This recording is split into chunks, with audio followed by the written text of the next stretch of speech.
बिस्मिल्लाहिर्रहमानिर्रहीम। अस्सलामुअलैकुम स्टूडेंट्स।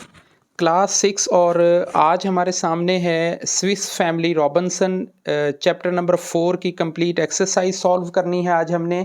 तो रेगुलर एक्सरसाइज की तरफ बढ़ते हैं। हमें इस एक्सरसाइज में जो सीखने को मिलेगा, हमने कॉम्प्रीहेंशन को डील करना है, हमने समरी देखनी है, वोकेबलरी भी हमने अपनी इन्हांस करनी है और कुछ फॉलो अप एक्टिविटीज़ हैं। आप साथ रहिएगा। हम इन्हें रेगुलर देखते हैं। अब जो स्क्रीन पे आपके सामने क्वेश्चन नज़र आ रहा है वो कॉम्प्रीहेंशन का है, जो बुक नंबर 50 नंबर जो पेज है हमारी टेक्स्ट बुक नॉवल का, वहाँ पे मेंशन है। रीड करते हैं। ये बेसिकली कुछ कॉलम्स हैं जो हमने मैच करने होते हैं। Read the chapter 4 and match the two halls of the sentences, write A to E to boxes. अब मैंने रेड लाइन के अंदर उनके आंसर्स भी आपको सजेस्ट कर दिए हैं जो थोड़ी आसानी हो जाए आपके लिए। फिर भी हम रीड करते हैं। द पास्टर डिसाइडेड, डी पे इसका आंसर है to spend the day looking for the rest of the people on the ship. के ये पास्टर ने डिसाइड किया था कि वो अब जो अगला दिन है वो गुजारेंगे जहाज के ऊपर लोगों को देखने के लिए। नंबर 2 पे हम पढ़ते हैं फिट्स सजेस्टेड, इसका आंसर सी में लिखा हुआ है कि उसने उसी वक्त राय दी थी कि हम सिर्फ एनिमल्स को बचाएंगे, इंसानों को नहीं बचाएंगे। So the answer is C के saving the animal on the ship first. Third number पे देखते हैं द मंकी स्टार्टेड, इसका आंसर हमें ए की तरफ मिलता है throwing a coconut at the pastor and in sun, के उन्होंने वो कोकोनट ऊपर से ना फेंकने शुरू कर दिए थे। आपने रीड किया चैप्टर नंबर 4 के अंदर। मैं सजेस्ट करूंगा कि अगर किसी ने हमारी जो जो चैप्टर नंबर 4 की रीडिंग है वो अगर नहीं वीडियो देखी है तो काइंडली एक दफ़ा आप उसे तसल्ली से देखें ताकि आपको क्वेश्चन आंसर देने में आसानी हो जाए। नंबर 5 पे चलते हैं। फ्रिट्स एग्रीड, ये बी इसका आंसर बनता है to take care and the responsible for the baby monkey, के वो बेबी मंकी के लिए रिस्पॉन्सिबल हो गया। कहते ठीक है मैं इसकी केयर करूंगा। नेक्स्ट पेज पे चलते हैं। नेक्स्ट है क्वेश्चन नंबर 2 हमारा, complete the summary of the character chapter number 4 using the words in the box. ये हमारे सामने कुछ वर्ड्स दिए हुए हैं, crew, explore, god, utensils, sugar cane, flaming, snail और फ्राइटेंड और कोकोनट्स। अब हमारे सामने कुछ फिल इन द ब्लैंक है लेकिन कंप्लीट समरी लिखी हुई है जिसके अंदर हमने इनको फिल करना है। सबसे पहले हम रीड करते हैं। नंबर 1 पे हमें आएगा Fritz and the pastor set off to, कि उन्होंने सफ़र शुरू किया, उन्होंने काम शुरू किया। तो ये बेसिकली जब शुरू किया था तो उन्हें एक्सप्लोर करना था। तो फर्स्ट में हमारे पास एक्सप्लोर आ जाएगा, the area of looking at the missing. Number 2 पे कि वो ढूंढने किसे निकले थे, वो तो क्रू को ढूंढने के लिए निकले थे, तो सेकंड नंबर पे क्रू आएगा। They took their guns and the turk to dam the protection while they were walking fruits and the excited to see there, सारा कुछ हम देखेंगे। Soap of the trees, coconut उन्होंने देखे थे ऊपर ट्रीज के ऊपर। Some monkeys were also the tree help to the gain of the fruits and the threw rocks and animals their return started throwing coconuts at all later on the pastor and in son found. ये यहाँ पे हमें found के तौर पे मिलेगा कि उन्होंने क्या मिला, उनको शुगर केन मिला था जिससे उन्होंने वो जो टेस्टेड मिल्क है वो बनाया था। After while they found a very skillful fruit called, वो जो उन्होंने वो मिला था उनको एक गॉर्ड मिला था, एक वो फ्रूट जो उन्होंने वो बास्केट वगैरह किचन यूटेंसिल्स बनाने थे। नंबर 6 में वो आएगा। एंड ऑल्सो सा सम फ्लेमिंगोज, क्योंकि वो खड़े हुए नज़र आ रहे थे जो फ्राइटेंड नहीं हो रहे थे। Seem not frightened, doesn't frightened at all, 8वें नंबर पे फ्राइटेंड आएगा। So they make the pastor realize the people are visited the island, suddenly they heard the trucks, उसने देखा कि उसकी जो वो आवाज़ है, स्नेलिंग है, वो आ रही है। इनके जो क्वेश्चंस हैं मैंने ये तरतीब से नीचे लिख दिए हैं। क्रू नंबर 2 में आ रहा है, फ्लेमिंगो 7 में आ रहा है, एक्सप्लोर 1 में आ रहा है। इसका आप स्क्रीनशॉट ले लें ताकि आपको ये फिल इन द ब्लैंक्स करनी आसान हो जाए। लेकिन खाली स्क्रीनशॉट से काम ना चलाइएगा, ये समरी बहुत इंपॉर्टेंट है और आपने इनको अच्छे तरीके से रीड करके इनके क्वेश्चंस को अपने तौर पर भी देखने की कोशिश करनी है। नेक्स्ट हम चलते हैं क्वेश्चन नंबर 3 की जानिब, जो कि वोकेबलरी से रिलेटेड है। हमारे सामने कुछ फिल इन द ब्लैंक्स हैं, कुछ चॉइसेस दी हुई हैं, मल्टीपल चॉइसेस, जिसमें से हमने चीज़ों को क्लियर करना है। What a beautiful dress. देखें, फोकस आपने ड्रेस के बाद साइन ऑफ एक्सक्लेमेशन के ऊपर करना है, जो हैरत का, हैरानगी का साइन है। हमें यहीं से इसका आंसर मिल जाएगा, हम पूरे सेंटेंस को पढ़ने की ज़रूरत भी नहीं रहेगी। सो जो बी हमारा है एक्सक्लेम्ड, वो वाला टिक होगा कि जिसमें बंदा किसी को शोर करता है या किसी को खुशी का इजहार कर रहा होता है।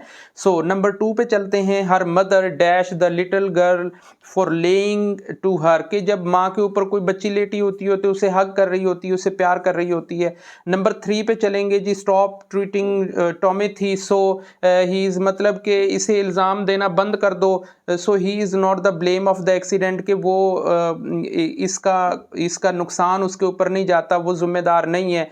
तो इतने जालिम ना बनो, मतलब ये क्रूली इसके लिए आएगा। नेचरली भी इसके लिए टिक हो सकता है, लेकिन क्रूली इसके लिए बेस्ट है। डोंट ईट द फ्रूट, के फल को नहीं खाओ। इट इज़ वेरी, ज़ाहिर ये सेफ है या फ्रेश है या सोर है। जब हम किसी चीज़ को मना करेंगे किसी फ्रूट से हवाले से, तो वो सेफ भी नहीं होगा, वो फ्रेश भी नहीं होगा। देन सी आंसर हम इसका टिक करेंगे। नंबर 4 पे ऐसा है कि जी आप अपनी बुक्स का 51 नंबर पेज पे जब क्वेश्चन नंबर 4 लिखेंगे, 4 चेक करेंगे, तो हमारे सामने कुछ चॉइसेस दी हुई हैं। मैंने चॉइसेस को वो जो कॉलम के अंदर क्रॉस वर्ड्स के अंदर आप लोगों ने फिल करना है, मैंने उसके आंसर दे दिए हैं कि फ्रेगमेंटेशन है, स्नेरल है, ऑर्फन है, टर्क है, हीट है, विनागर है, ड्राई और डिस्ट्रॉय है। आपने इसी तरतीब के अंदर इनको फिलअप कर लेना है। जो क्रॉस वर्ड्स के अंदर आप इसे देखेंगे, आप स्टेटमेंट रीड करें, रीड करने के साथ साथ आपको आसानी हो जाएगी। आसानी के लिए स्क्रीनशॉट ले लें ताकि आपको इजी रहे। नेक्स्ट हम चलते हैं जी फॉलो अप एक्टिविटीज़ के बारे में। मेरे नज़दीक ये सबसे अहम पोर्शन होता है किसी भी चैप्टर का, जिसमें हमें कुछ सीन दिया जाता है और हमसे हमारी राय या हमारी जो ओपिनियन है वो ली जाती है। सो इसमें क्वेश्चन नंबर 1 देखते हैं। The pastor knows that the things of the help of family survive in island, कि जो पास्टर है वो बड़े बेहतर तरीके से ये समझता है कि उसने इस आइलैंड पे अपनी फैमिली को किस तरह से सर्वाइव करना है। अब आप ये बताएं, डू यू नो, क्या आप जानते हैं any useful tip to that would help if you were shipwrecked on the island, कि अगर आपका जहाज होता और वो जहाज वहां पे टूट जाता तो क्या आपको कोई टिप्स आती हैं? सो आप अपने आंसर में एक शॉर्ट सा आंसर दे सकते हैं। To make a raft, either to get over the big tube and just flat on there, कि आप एक राफ्ट बना लेते जो एक बड़े ट्यूब किसी तरह बनती, आप उसमें बैठते और तैरते हुए निकल जाते। नंबर सॉरी, स्क्रीनशॉट ले लें आसानी के लिए, मैं जल्दी में आगे चला गया। नंबर 2 है क्वेश्चन हमारा। The pastor made plates that the god shell are the sand, can you make anything out of the simple things that your art of the craft can you do, why taught you these peoples. Answer है कि इसका मकसद ये कि pastor ने plate बनाई थी उस फ्रूट के ज़रिए और सेंड के ज़रिए। तो क्या आपको कोई चीज़ आती है कि आप कोई सिंपल बना सकते हैं? यस, हैंडमेड बाउल मैं बना सकता हूं या आप बना सकते हैं।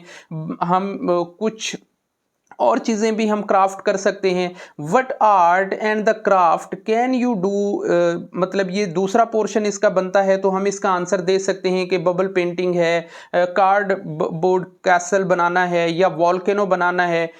Who taught you things are the answer, के ये आप अपनी तरफ से भी दे सकते हैं कि आपको ये सब आंसर किसने दिया। तो जाहिर है अल्लाह ताला की ज़ात ने हमें ये इल्म दिया है और हमारे जो टीचर्स हैं उनकी वसासत से हम ये सारा कुछ अपनी चीज़ें अपने प्रैक्टिकल एक्सपेरिमेंट कर रहे होते हैं। सो अल्लाह ताला की ज़ात को हमने शुक्रगुजार करना है कि हु टॉट दीज थिंग्स, इन सारी चीज़ों के लिए।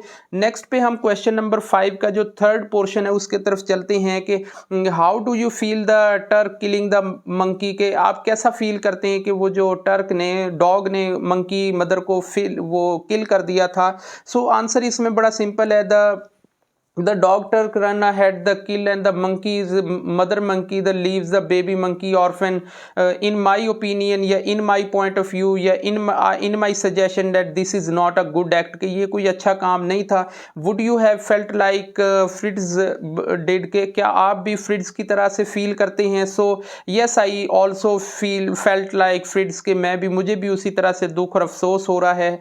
नंबर 5 का जो पार्ट क्वेश्चन 4 है, who do you think think happened in the missing crew, के मिसिंग क्रू के साथ क्या हुआ था, आपके ख्याल में क्या हुआ था। Will the family of the Swiss family find any of them the next chapters. देखें अब नेक्स्ट चैप्टर तो जब हम पढ़ेंगे तब हमें पता चलेगा, लेकिन इन माई सजेशन के उनको कुछ भी आगे नहीं मिला था। सो आंसर इसका हम लिखेंगे the ship is crew, the ships crew is lost, कि वो तो गुम हो गया था, वो तो खत्म हो गया था। But the family and survival domestic animal survive, के लेकिन उन्होंने जो फैमिली है स्विस फैमिली, उन्होंने कुछ डोमेस्टिक एनिमल्स से जिनको सर्वाइव कर लिया था। And they make their way to the shore, और वो उसे किनारे तक भी ले आए थे। And they build the settlements, और उन्होंने उसके लिए सेटलमेंट्स जनरेट की थी।